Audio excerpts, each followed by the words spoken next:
अक्सर आपने फिल्मों में नागिन को नाग की मौत का बदला लेते हुए देखा होगा। नागिन मरे हुए नाग की आंखों में देखकर ये जान लेती है कि उसके प्यार को उससे जुदा करने वाला कौन है, और फिर शुरू होती है एक नागिन के बदले की कहानी। ये तो रही सिल्वर स्क्रीन की बात, लेकिन अगर असल ज़िंदगी में भी कुछ ऐसा ही देखने को मिल जाए तो शायद आपको यकीन करना मुश्किल हो जाएगा। मुजफ्फरनगर में चरथावल के एक गांव में कुछ ऐसा ही हुआ। यहाँ एक परिवार ने नाग की हत्या कर दी, लेकिन नागिन को भूल गए। इस घटना के चौथे दिन नागिन ने बेटे को डसकर अपना बदला पूरा किया। चरथावल के रोहड़ी हरजीपुर गांव में रहने वाले सलीम के घर में नाग नागिन का एक जोड़ा घुस आया। इस पर सलीम और बाकी घर वाले लाठियां लेकर दोनों पर टूट पड़े। नागिन तो कहीं छिप गई, लेकिन परिवार के सदस्यों ने नाग की पीट कर जान ले ली।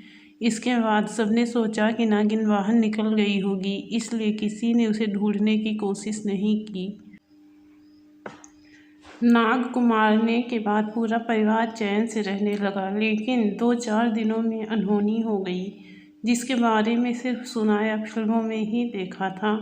सलीम के घर वालों के मुताबिक उन्हें पता नहीं था कि नाग को जिस वक्त मारा जा रहा था उस वक्त नागिन घर में ही कहीं छिपी हुई थी। उन्होंने बताया कि रात को सलीम का 15 साल का बेटा जावेद सोया हुआ था, तभी नागिन ने आकर उसे डस लिया। जावेद जोर जोर से चिल्लाने लगा। जब घर वाले उसके पास पहुंचे तो नागिन वहां से जा चुकी थी और जावेद बेहोश होने लगा था। नागिन ने जावेद को डसने के बाद सब उसे तुरंत झाड़ फूंक करने वाले ओझा के पास ले गए। उसकी हालत जब बिगड़ने लगी तो ओझा ने भी हाथ खड़े कर दिए। इसके बाद जावेद को डॉक्टर के पास भी ले जाया गया। डॉक्टर ने जावेद को देखते ही कह दिया कि अब उसे नहीं बचाया जा सकता। थोड़ी देर बाद जावेद की मौत हो गई। सलीम के मुताबिक नागिन ने उसके बेटे को मारकर अपने नाग की मौत का बदला लिया है।